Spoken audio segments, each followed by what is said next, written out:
మరి నువ్వు ఏం చేద్దాం అనుకుంటున్నావు పెద్ద వాళ్ళే? నా కంప్యూటర్ సైన్స్ చేసి అదో ఒక సాఫ్ట్వేర్ కంపెనీగా ఒక జాబ్ని క్రాక్ చేసి. జాబ్ అంటే ఇప్పుడు నువ్వు ఒక దగ్గర పని చేయాలి నువ్వు. అంటే నువ్వు ఒక దగ్గర పని చేయడానికి బతికినావు, అప్పుడు పుట్టినావు ఒక దగ్గర పని చేయడానికి పుట్టినావు నువ్వు.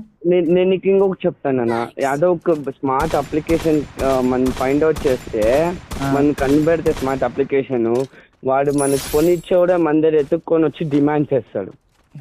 డాపర్లో నీ వయసు అయిపోతే నా సులి పాత పడుతుంది కానీ నా దగ్గర ఒక ఐడియా ఉందన్న, కావాలంటే ఒక అప్లికేషన్ ఒక ఐడియా.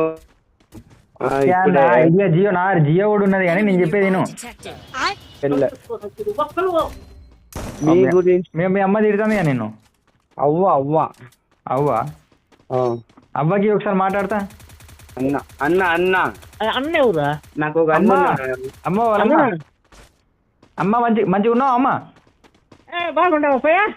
బాగున్నా అమ్మయ్య. అన్నం తిన్నావా అమ్మ? ఇంకేం పోయి తినమా? బాగున్నా అమ్మ. మీ కొడుకు సిగరెట్లు మందులు గుట్కలు తింటానమ్మా బాగా.